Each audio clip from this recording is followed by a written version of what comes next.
Hi friends, അപ്പൊ നമ്മൾ കഴിഞ്ഞ വീഡിയോയില് ഒരു ബോണ്ട് അല്ലെങ്കിൽ 3 കൈൻഡ് ഓഫ് ബോണ്ട്സിന്റെ ഇംപ്ലൈഡ് റിട്ടേൺസ് നമ്മൾ എങ്ങനെയാ കണ്ടുപിടിക്കുന്നതെന്ന് കണ്ടുപിടിച്ചു. പിന്നെ ഇംപ്ലൈഡ് റിട്ടേണിനെ, ബോണ്ടിന്റെ ഇംപ്ലൈഡ് റിട്ടേണിനെ നമ്മൾ വിളിക്കുന്ന പേരാണ് YTM അഥവാ yield to maturity. Yield to maturity കണ്ടുപിടിക്കണമെങ്കിൽ നമ്മുടെ മെയിൻ അസംഷൻസ് എന്ന് പറയുന്നത് that bond is held till maturity. whatever coupon we are getting, we are reinvesting the entire coupon amount at the YTM amount itself. So ഇത് രണ്ടുമായിരുന്നു YTM ന്റെ assumptions. അപ്പം ബോണ്ടിന്റെ implied rate കഴിഞ്ഞു. ഇനി നമുക്ക് ഡിവിഡൻസിന്റെ 3 കൈൻഡ് ഓഫ് ഡിവിഡൻസിന്റെ ഇംപ്ലൈഡ് റിട്ടേൺ ആറും implied ഗ്രോത്തും ജിയും നമുക്ക് കണ്ടുപിടിക്കാം. ബോണ്ടില് ഒരു വേരിയബിളേ ഉണ്ടായിരുന്നുള്ളൂ 6, പക്ഷേ നമ്മുടെ ഡിവിഡൻഡ് സ്റ്റോക്കിന്റെ കാര്യം ഇക്വിറ്റിയിലേക്ക് വരുമ്പോഴത്തേക്കും ഇംപ്ലൈഡ് ഗ്രോത്ത് റേറ്റും ഉണ്ട്, ഇംപ്ലൈഡ് റിട്ടേണും ഉണ്ട്. സോ നമുക്ക് ഓരോന്നോരോന്നായിട്ട് നമുക്ക് നോക്കാം. First one, implied return for a constant dividend equity stock. നമ്മൾ പഠിച്ചിരുന്നു കോൺസ്റ്റന്റ് ഡിവിഡൻഡ് ഇക്വിറ്റി സ്റ്റോക്ക് എവിടെയാണ് ഉപയോഗിക്കുന്നത്? പ്രിഫേർഡ് സ്റ്റോക്കിനെ വാല്യൂ ചെയ്യാൻ വേണ്ടിയിട്ടാണ് നമ്മൾ കോൺസ്റ്റന്റ് ഡിവിഡൻഡ് സ്റ്റോക്കിന്റെ ഇക്വേഷൻ നമ്മൾ ഉപയോഗിക്കുന്നത്. ഇത് വളരെ സ്ട്രെയിറ്റ് ഫോർവേഡ് ആണ്. ഇതില് ജി ഇല്ല, ഇതിൽ 6 മാത്രമേ ഉള്ളൂ. നമ്മൾ പഠിച്ചിരുന്നു കോൺസ്റ്റന്റ് ഡിവിഡൻഡ് ഇക്വിറ്റി സ്റ്റോക്കിന്റെ പ്രസന്റ് വാല്യൂ എന്ന് പറയുന്നത് dividend divided by required rate of return 6 ആണ്. ഇവിടുത്തെ തിരിച്ച് നമ്മുടെ ഇക്വേഷൻ എഴുതുമ്പോഴേക്കും ഇംപ്ലൈഡ് റിട്ടേൺ അഥവാ the required rate of return asked by the അല്ലെങ്കിൽ which is required by the collective market പാർട്ടിസിപ്പൻസിന് വേണ്ട റിക്വയർഡ് റേറ്റ് ആണ് നമ്മുടെ ഇംപ്ലൈഡ് റിട്ടേൺ എന്ന് പറയുന്നത്. Dividend divided by current market price ആണ്. നമുക്കറിയാം ഡിവിഡൻഡ് കോൺസ്റ്റന്റ് ആണ്. സോ കോൺസ്റ്റന്റ് ആയിട്ടുള്ള ആ ഡിവിഡൻഡ് ഡിവൈഡഡ് ബൈ കറന്റ്ലി ആ ഷെയർ എത്ര രൂപയ്ക്കാണ് ട്രേഡ് ചെയ്യുന്നത് എന്നുള്ളത് ആൻസർ ഡിവൈഡ് ചെയ്യുമ്പോഴത്തേനും നമുക്ക് ഇംപ്ലൈഡ് റിട്ടേൺ കിട്ടും for a constant dividend equity stock. Here there is no G അല്ലെങ്കിൽ ഡിവിഡൻഡ് ഗ്രോത്ത് റേറ്റ് നമുക്ക് ഇവിടെ ആവശ്യം വരുന്നില്ല. പൊതുവെ എക്സാമിന് ഈ സെക്ഷന് ക്വസ്റ്റ്യൻ വരാറില്ല. മോസ്റ്റ്ലി അവര് രണ്ടാമത്തെ കൈൻഡ് ഓഫ് ഇക്വിറ്റി വാല്യുവേഷനിലാണ് അവർ ചോദിക്കുന്നത്. എന്തായാലും points to note for the equity valuation other than the constant dividend model. നമ്മളിപ്പം കണ്ട കോൺസ്റ്റന്റ് ഡിവിഡൻഡ് മോഡലിനെ അപേക്ഷിച്ച് ബാക്കി 2 ഇക്വിറ്റി വാല്യുവേഷനിൽ നമ്മൾ ഓർത്തിരിക്കേണ്ട അല്ലെങ്കിൽ അറിഞ്ഞിരിക്കേണ്ട കാര്യങ്ങളാണ്. ഞാൻ ഓൾറെഡി പറഞ്ഞിരുന്നു, in the constant dividend model only 1 variable was unknown. അതായത് നമ്മുടെ ഇംപ്ലൈഡ് റിട്ടേൺ കണ്ടുപിടിക്കുകയായിരുന്നു നമ്മുടെ ഡ്യൂട്ടി. ഇനി അടുത്ത ഇതിലേക്ക് വരുമ്പോൾ നമ്മുടെ കോൺസ്റ്റന്റ് ഡിവിഡൻഡ് ഗ്രോത്ത് റേറ്റും മൾട്ടി സ്റ്റേജ് ഗ്രോത്ത് റേറ്റ് ഉള്ള സ്റ്റോക്കിലേക്ക് വരുമ്പോഴത്തേക്കും, multi stage dividend growth rate ഉള്ള സ്റ്റോക്ക് അല്ലെങ്കിൽ ഇക്വിറ്റിയിലേക്ക് വരുമ്പോഴത്തേക്കും അവിടെ 2 അൺനോൺ വേരിയബിൾസ് ഉണ്ട് അല്ലെ. ഒന്നെന്ന് പറയുന്നത് നമ്മുടെ റിക്വയർഡ് റേറ്റ് ഓഫ് റിട്ടേണും, രണ്ടെന്ന് പറയുന്നത് ആ ഡിവിഡൻഡ് ഏത് റേറ്റിലാണ്, എന്ത് റേറ്റിലാണ് അത് ഇൻക്രീസ് ചെയ്ത് പോകുന്നത് എന്നുള്ള ജി എന്ന് പറയുന്ന ഒരു വാല്യൂ ഉണ്ട്. സോ അങ്ങനെയുള്ള price of such equity shares reflect both the required rate of return and the growth of cash flows. ഇവിടുത്തെ ഇക്വിറ്റിയിലെ ക്യാഷ് ഫ്ലോ എന്ന് പറയുന്നത് ഡിവിഡൻഡ് ആണല്ലേ. Therefore we have to keep one of those 2 variables. ആ 6ഉം ജിയും ഒരുമിച്ച് നമുക്ക് കണ്ടുപിടിക്കാൻ പറ്റില്ല. ആ 6 അല്ലെങ്കിൽ ജിനെ ഏതെങ്കിലും ഒന്ന് നമ്മൾ കോൺസ്റ്റന്റ് ആക്കി വെക്കണം. കോൺസ്റ്റന്റ് ആക്കി വെക്കുക എന്ന് വെച്ചാൽ നമ്മളൊരു വാല്യൂ ഇട്ട് കൊടുക്കണം. ഒന്നെങ്കിൽ റിക്വയർഡ് റേറ്റ് ഓഫ് റിട്ടേൺ നമ്മൾ അറിഞ്ഞിരിക്കണം, അല്ലെങ്കിൽ growth dividend growth rate, constant dividend growth rate നമ്മൾ അറിഞ്ഞിരിക്കണം. എങ്കിലേ നമുക്ക് ബാക്കി വാല്യൂ കിട്ടുള്ളൂ. If G is assumed to be constant, അതായത് ഡിവിഡൻഡ് ഗ്രോത്ത് റേറ്റിനെ നമ്മൾ ഒരു വാല്യൂ ഇട്ട് കൊടുക്കുകയാണെങ്കിൽ നമുക്ക് കിട്ടുന്നതാണ് ഇംപ്ലൈഡ് റിട്ടേൺ 6 എന്ന് പറയുന്നത്. ഇനി അതല്ല, ഇഫ് അവർ required rate of return is assumed to be constant, അതായത് നമ്മൾ റിക്വയർഡ് റേറ്റ് ഓഫ് റിട്ടേൺ ഒരു വാല്യൂ ഇട്ട് കൊടുക്കുകയാണെങ്കിൽ നമുക്ക് implied growth of the dividend നമുക്ക് കിട്ടും. ഇപ്പൊ നമുക്ക് അടുത്ത ഇക്വിറ്റി സ്റ്റോക്കിന്റെ വാല്യുവേഷനിലേക്ക് പോവാം. Implied return for a constant dividend growth. Constant dividend growth ആണ് ഞാൻ പറഞ്ഞു. ഇവിടെ ഇംപ്ലൈഡ് റിട്ടേണും ഉണ്ട്, ഇംപ്ലൈഡ് ഗ്രോത്തും ഉണ്ട്. ഫസ്റ്റ് നമുക്ക് implied return of a constant dividend ഗ്രോത്തിന്റെ മോഡൽസ് അല്ലെങ്കിൽ അതിന്റെ വാല്യുവേഷൻ നോക്കാം. നമ്മൾ ഓൾറെഡി പറഞ്ഞിരുന്നു കോൺസ്റ്റന്റ് ഡിവിഡൻഡ് ഗ്രോത്ത് മോഡലിനെ നമ്മൾ വേറൊരു പേരിലും നമ്മൾ അതിന്റെ ഇക്വേഷനെ വിളിച്ചിരുന്നു Gordon growth model. And it is used for mature stable companies അല്ലെ, ബ്ലൂ ചിപ്പ് സ്റ്റോക്സിനാണ് നമ്മൾ ഈ ഗോർഡൻ ഗ്രോത്ത് മോഡൽ യൂസ് ചെയ്യുന്നത്.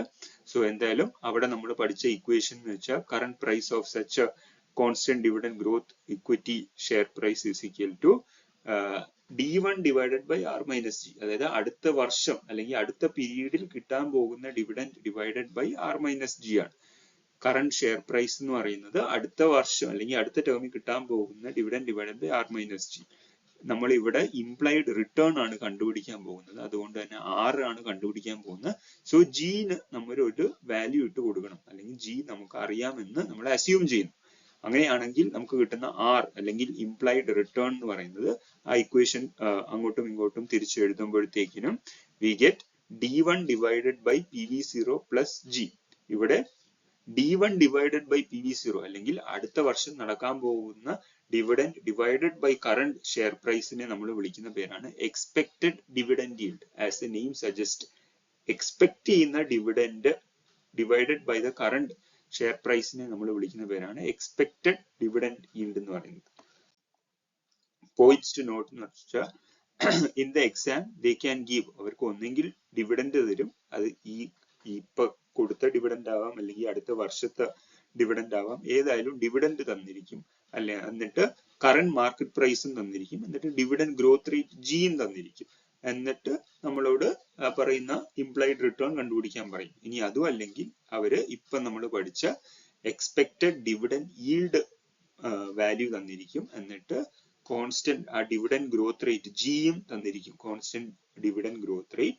അത് രണ്ടും തന്നാൽ നമുക്ക് ഇംപ്ലൈഡ് റിട്ടേൺ കണ്ടുപിടിക്കാൻ പറയും. സോ രണ്ട് രീതിയിൽ ക്വസ്റ്റ്യൻ വരും. ഒന്നെങ്കിൽ അവർ directly in plain language they will give the dividend value, current market price and dividend growth, അല്ലെങ്കിൽ expected dividend yield and dividend growth rate തന്നിട്ട് നമ്മളോട് ഇംപ്ലൈഡ് റിട്ടേൺ അല്ലെങ്കിൽ required rate of return for the demanded by the collective market participants തന്നെയാണ് implied return എന്ന് പറയുന്നത്. അത് is equal to expected dividend yield plus constant dividend growth rate. ഈ equations ഒന്നും നിങ്ങൾ കാണാതെ പഠിക്കണ്ട. നമ്മൾ ആദ്യമേ പഠിച്ച PV0 is equal to D1 divided by R minus Gയിൽ ന്യൂമറിക്കലി തരുന്ന വാല്യൂസിനെ സബ്സ്റ്റിറ്റ്യൂട്ട് ചെയ്താൽ നമുക്ക് ആൻസർ കിട്ടും. ഇവിടെ ഞാൻ ഈ തിയററ്റിക്കലി ഇത് പറയുന്നത് എന്തിനാന്ന് വെച്ചാൽ as a finance guy, as a finance student നിങ്ങൾ ചുമ്മാ ന്യൂമറിക്കല് സോൾവ് ചെയ്യാനല്ല പോകുന്നത്. നാളെ നിങ്ങളൊരു അനലിസ്റ്റ് ആയിട്ട് വർക്ക് ചെയ്യുമ്പം കിട്ടുന്ന ആൻസറിൽ നിങ്ങൾക്ക് എന്താണ് ഒബ്സർവ് ചെയ്യാൻ പറ്റുന്നത്, എന്താണ് അനലൈസ് ചെയ്യാൻ പറ്റുന്നത് എന്നാണ് നിങ്ങൾക്ക് CFA പഠിക്കുന്നത് കൊണ്ട് നിങ്ങൾക്ക് കിട്ടേണ്ട സ്കിൽ. അല്ലാതെ ചുമ്മാ കാൽക്കുലേറ്ററിൽ രണ്ട് പ്രോബ്ലം സോൾവ് ചെയ്താൽ നിങ്ങൾക്ക് CA കൊണ്ട് പ്രത്യേകിച്ച് ഉപയോഗം ഇല്ലാതെ ആയിപ്പോവും. സോ എനിവേസ് ഞാൻ ജസ്റ്റ് പറഞ്ഞതേ ഉള്ളൂ. സോ നമുക്ക് ഇംപ്ലൈഡ് റിട്ടേൺ കണ്ടുപിടിച്ചു. ഇനി അടുത്ത ഇംപ്ലൈഡ് ഗ്രോത്ത് എങ്ങനെയാന്ന് നോക്കാം. ഇംപ്ലൈഡ് ഗ്രോത്തിന്റെ സെയിം കോൺസ്റ്റന്റ് ഡിവിഡൻഡ് ഗ്രോത്ത് റേറ്റിന്റെ ഇംപ്ലൈഡ് ഗ്രോത്തിന്റെ എങ്ങനെയാ കണ്ടുപിടിക്കുന്നതെന്ന് വെച്ചാൽ, ഇവിടെ കഴിഞ്ഞ ഇതില് നമ്മള് G ആണ് അസ്യൂം ചെയ്തത്. ഇവിടെ നമ്മൾ R, നമ്മുടെ റിക്വയർഡ് റേറ്റ് ഓഫ് റിട്ടേൺ നമ്മൾ അസ്യൂം ചെയ്യുവാണ്, അല്ലെങ്കിൽ നമ്മൾ ഒരു വാല്യൂ ഇട്ട് കൊടുക്കുകയാണ്. അങ്ങനെയാണെങ്കിൽ നമുക്ക് കിട്ടുന്നതാണ് ഇംപ്ലൈഡ് ഗ്രോത്ത് എന്ന് പറയുന്നത്. Implied growth is equal to our required rate of return minus again expected dividend yield, D1 divided by PV0 നെയാണ് നമ്മൾ expected dividend yield. Same equation തന്നെയാണ് നമ്മൾ വേറൊരു രീതിയിൽ മാറ്റി എഴുതിയിരിക്കുന്നത് ഫോർ ഇംപ്ലൈഡ് ഗ്രോത്ത്. ഇവിടെയും ഞാൻ നേരത്തെ പറഞ്ഞതുപോലെ അവർക്ക് ഒന്നെങ്കിൽ ഡയറക്ട്ലി അവര് ഡിവിഡൻഡ് തരും, അവരൊന്നെങ്കിൽ ഡയറക്ട്ലി എക്സാമിന് ഡിവിഡൻഡ് തരും, പ്ലസ് നമ്മുടെ റിക്വയർഡ് റേറ്റ് ഓഫ് റിട്ടേൺ തരും, കറന്റ് മാർക്കറ്റ് പ്രൈസും തരും. ഇത് മൂന്നും വെച്ചിട്ട് നമ്മുടെ ഇംപ്ലൈഡ് ഗ്രോത്ത് കണ്ടുപിടിക്കാൻ പറയും. ഇത് അല്ലെങ്കിൽ നമ്മളടുത്ത് അവർ ഈ മൊത്തത്തിൽ ഇതെല്ലാം ചേർത്തിട്ട് എക്സ്പെക്ടഡ് ഡിവിഡൻഡ് yield തന്നിട്ട് റിക്വയർഡ് റേറ്റ് ഓഫ് റിട്ടേണും തന്നിട്ട് നമുക്ക് ഇംപ്ലൈഡ് ഗ്രോത്ത് കണ്ടുപിടിക്കാൻ പറയും. ഞാൻ നേരത്തെ പറഞ്ഞിരുന്നു. സോ സെയിം മെത്തേഡ് തന്നെയാണ് ഇവിടെയും. They may just give the expected dividend yield and required rate of return and നമ്മളോട് implied growth കണ്ടുപിടിക്കാൻ പറയും. എന്ന് പറയുമ്പോൾ required rate of return minus expected dividend yield. Again ഞാൻ പറയുന്നു, ഇക്വേഷൻസ് കാണാതെ പഠിക്കരുത്. നമ്മുടെ മെയിൻ ഇക്വേഷൻ മാത്രം പഠിച്ചു വെച്ചിരിക്കുക. ബാക്കി അതിനകത്ത് സബ്സ്റ്റിറ്റ്യൂട്ട് ചെയ്യുമ്പോൾ നമുക്ക് ആൻസർ കിട്ടും.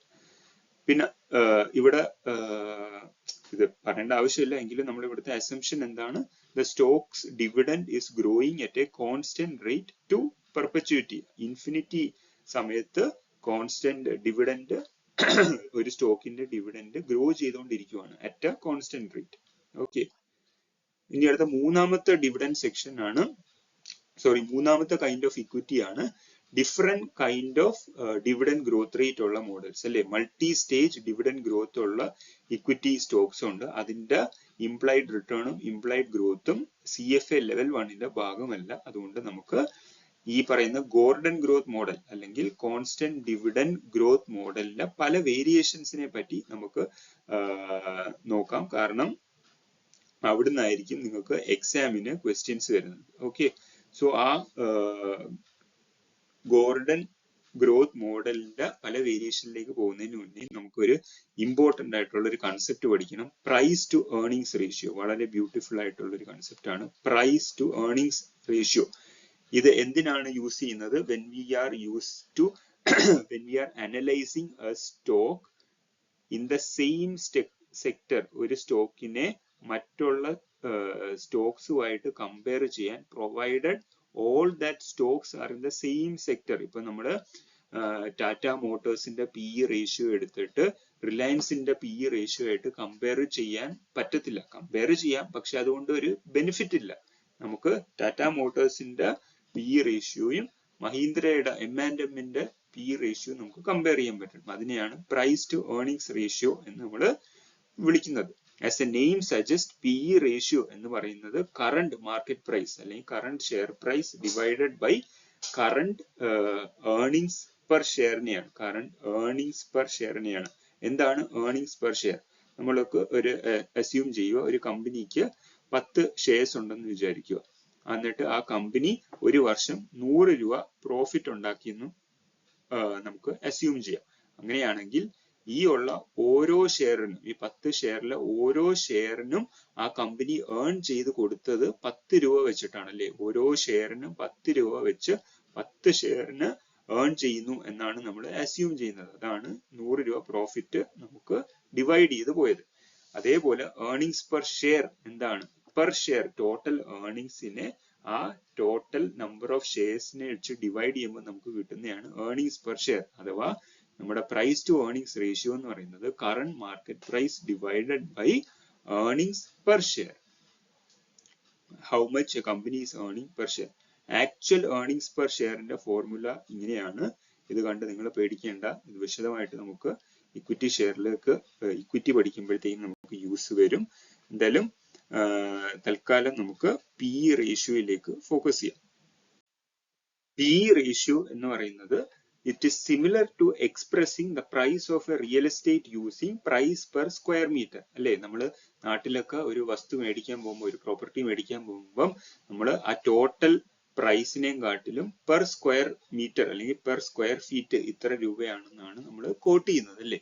എന്നിട്ടാണ് നമ്മൾ ആ സ്ഥലം മേടിക്കണോ വേണ്ടയോ എന്ന് തീരുമാനിക്കുന്നത്. ആ പെർട്ടിക്കുലർ പെർ സ്ക്വയർ ഫീറ്റിന്റെ പ്രൈസ് ജനറലി ആ മാർക്കറ്റ് ഉള്ളതിനെക്കാട്ടിയും കൂടുതലാണോ കുറവാണോ എന്ന് നോക്കിയിട്ടാണ് നമ്മൾ മേടിക്കുന്നത്. സെയിം പ്രിൻസിപ്പിൾ സ്റ്റോക്കിന്റെ കേസിലേക്ക് വരുമ്പോൾ കമ്പയർ ചെയ്യാൻ വേണ്ടി നമ്മൾ ഉപയോഗിക്കുന്നതാണ് price to earnings ratio, PE ratio നമ്മൾ വിളിക്കുന്ന price to earnings ratio.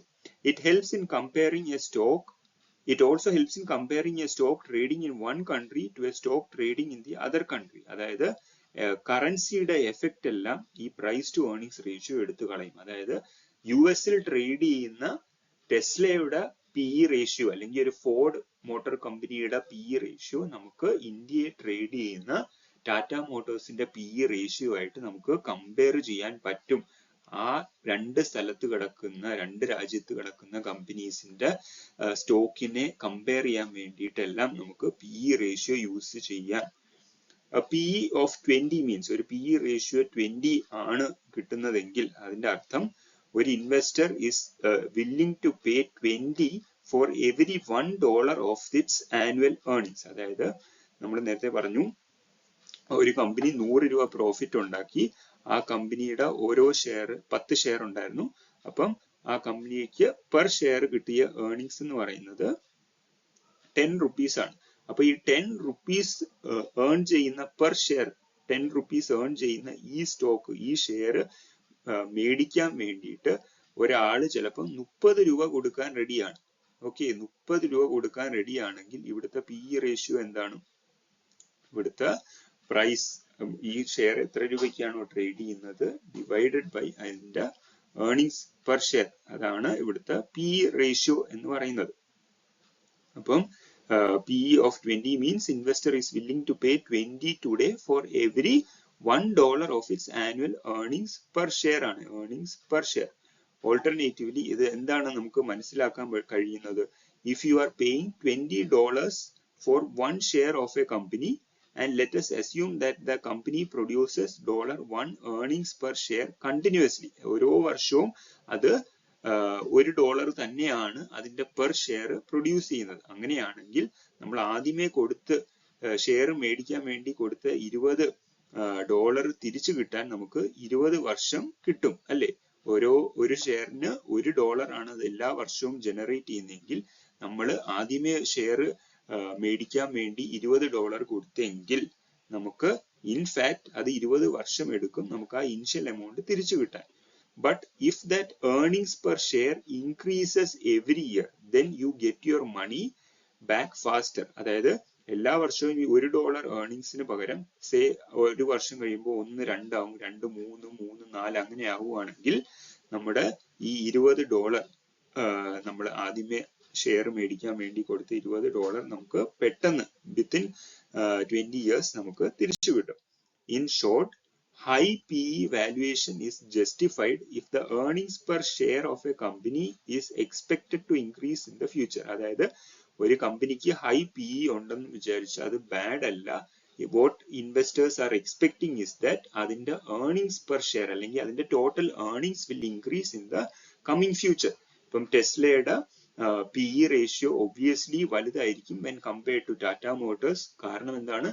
Tesla ഇനി വരാൻ പോകുന്ന വർഷങ്ങളിൽ അത് ഒരുപാട് കാറ് വിൽക്കും അല്ലെങ്കിൽ അതിന്റെ ഏർണിങ്സ് ഇൻക്രീസ് ചെയ്യുമെന്ന് ആൾക്കാർ എക്സ്പെക്ട് ചെയ്യുന്നത് കൊണ്ടാണ് അവര് ഹൈ PE വാല്യുവേഷനിൽ ആ സ്റ്റോക്ക് മേടിക്കുന്നത്. കാരണം എത്ര രൂപ കൊടുത്ത് അവർ സ്റ്റോക്ക് മേടിച്ചാലും അവർക്കറിയാം അത് പെട്ടെന്ന് ആ കൊടുത്ത എമൗണ്ട് അതിന്റെ പെട്ടെന്ന് നമുക്ക് തിരിച്ചു കിട്ടും എന്ന് അവര് ബിലീവ് ചെയ്യുന്നു.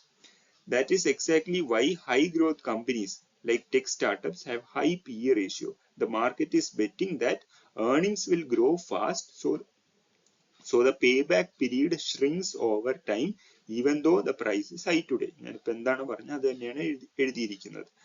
PE ratio is also used as a valuation metric for stock indexes. അതായത് നമ്മുടെ BSE, NSE ഇതുപോലത്തെ സ്റ്റോക്ക് ഇൻഡെക്സസ്, BSE Nifty 50, BSEയുടെ സെൻസെക്സ് 30 ഇതിനെല്ലാം PE റേഷ്യോസ് ഉണ്ട്.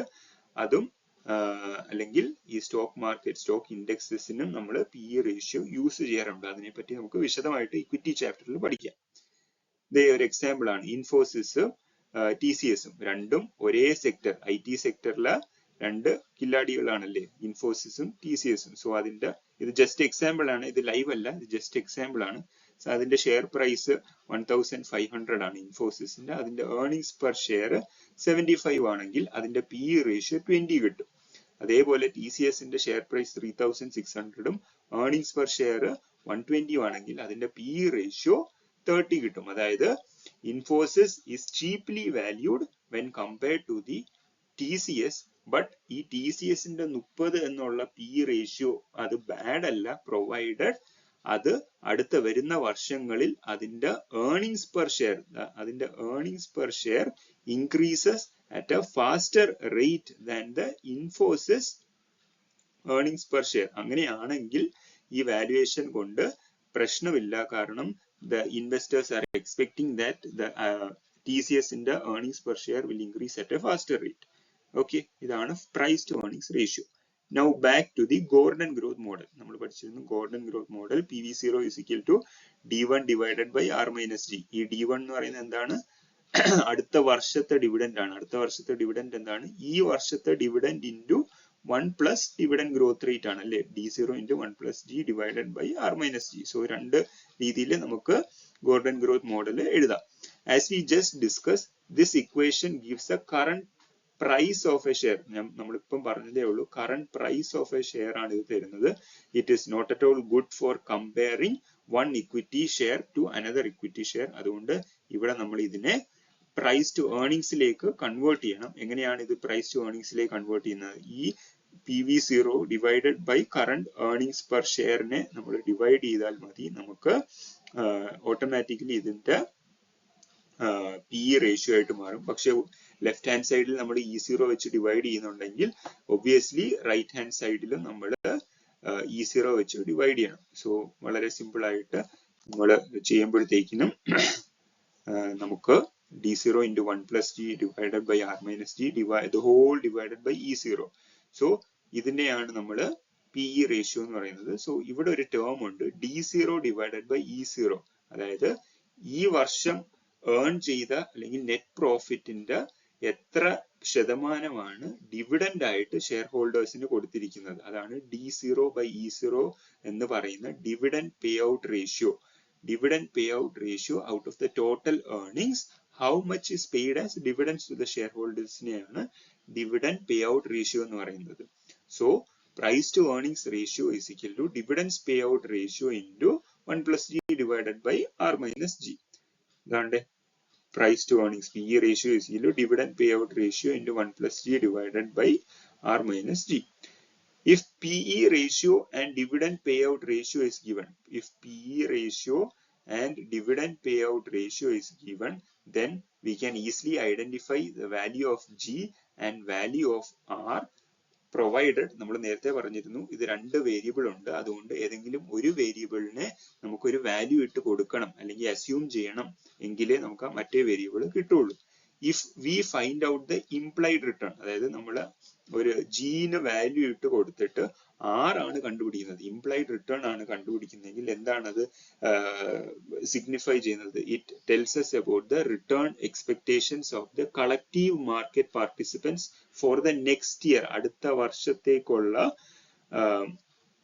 റിട്ടേൺ എക്സ്പെക്ടേഷൻ ആണ്, എത്ര റിട്ടേൺസ് ഈ പറയുന്ന സ്റ്റോക്ക് തരും എന്നുള്ളതിനെയാണ് നമ്മൾ ഇംപ്ലൈഡ് റിട്ടേൺ കണ്ടുപിടിക്കുമ്പം സിഗ്നിഫൈ ചെയ്യുന്നത്. ഇനി പകരം നമ്മൾ ആറിനൊരു വാല്യൂ ഇട്ടുകൊടുത്ത് G ആണ് കണ്ടുപിടിക്കുന്നതെങ്കിൽ, ഇംപ്ലൈഡ് ഡിവിഡൻഡ് ഗ്രോത്ത് റേറ്റ് ആണ് കണ്ടുപിടിക്കുന്നതെങ്കിൽ അത് വെച്ച് നമുക്ക് ഒരു അനാലിസിസ് നടത്താം, അതൊരു കമ്പാരിസൺ നടത്താം. കഴിഞ്ഞ വർഷങ്ങളിൽ അത് കൊടുത്തിട്ടുള്ള ഡിവിഡൻഡ് ഗ്രോത്ത് റേറ്റും ഈ വർഷം എക്സ്പെക്ട് ചെയ്യുന്ന അല്ലെങ്കിൽ ഫ്യൂച്ചറിൽ എക്സ്പെക്ട് ചെയ്യുന്ന ഡിവിഡൻഡ് ഗ്രോത്ത് റേറ്റും നമുക്ക് കമ്പയർ ചെയ്യാൻ പറ്റും. അതാണ് ഇംപ്ലൈഡ് ഡിവിഡൻഡ് ഗ്രോത്ത് റേറ്റ് നമ്മൾ കണ്ടുപിടിച്ചിട്ട് ഉപയോഗിക്കുന്നത്. For example, if the implied dividend constant growth rate is 10%, നമുക്ക് ഇങ്ങനെ കിട്ടിയ ഇക്വേഷനിലെ G 10% എന്ന് കിട്ടി. Yet the analyst estimate that company can grow only 5%. പക്ഷേ അനലിസ്റ്റ് എക്സ്പെക്ട് ചെയ്യുവാണ് ഒരു കാരണവശാലും 5% മേലെ കമ്പനി ഗ്രോ ചെയ്യില്ല. അങ്ങനെയാണെങ്കിൽ the analyst may judge the current share price to be overvalued. അതായത് ഈ കണ്ടുപിടിച്ച G വലുതാണ് compared to our expectation of the company growth rate എങ്കിൽ then we can say that the shares are overvalued. അപ്പൊ നമ്മൾ ഇത്രയും നേരം പഠിച്ചത് പ്രൈസ് ടു ഏർണിംഗ്സ് റേഷ്യോ ആണ്, അല്ലെങ്കിൽ current price to earnings ratio ആണ്. ഇനി അടുത്തൊരു ടേം വരുന്നത് ആണ് forward price to earnings ratio. എന്താണ് forward price to earnings ratio? Forward price to earnings ratio എന്ന് പറഞ്ഞാൽ PV0 കറന്റ് ഷെയർ പ്രൈസ് തന്നെയാണ്, ratio of the current share price PV0 divided by, നമ്മൾ ഇത്രയും നേരം പഠിച്ചത് E0 ആണ്, ഇത്രയും നേരം പഠിച്ചത് current earnings per share. Already earn ചെയ്ത ഓൾറെഡി ഉള്ള നെറ്റ് പ്രോഫിറ്റിനെയാണ് നമ്മൾ ഇവിടെ എടുത്തിടുന്നത്. ഇവിടെ ഇതല്ല, estimate of its next period earnings per share. Next പീരീഡിൽ വരാൻ പോകുന്ന estimate of the next period earnings per share, അതായത് E1 PV0 current share price divided by E1 നെയാണ് നമ്മൾ forward price to earnings ratio എന്ന് വിളിക്കുന്നത്. സെയിം നമ്മുടെ Gordon growth മോഡലിലെ ഇക്വേഷനകത്ത് E0ന് പകരം E1 വെച്ച് ഡിവൈഡ് ചെയ്ത് സിമിലർലി ലെഫ്റ്റ് ഹാൻഡ് സൈഡിൽ ഡിവൈഡ് ചെയ്യുമ്പോൾ റൈറ്റ് ഹാൻഡ് സൈഡിലും ഡിവൈഡ് ചെയ്യണം. അപ്പൊ PV0 ഡിവൈഡഡ് ബൈ E1 നെയാണ് നമ്മൾ forward price to earnings ratio എന്ന് പറയുന്നത്. D0 ബൈ E1 പകരം നമ്മൾ പറയുന്നതാണ് എക്സ്പെക്റ്റഡ്.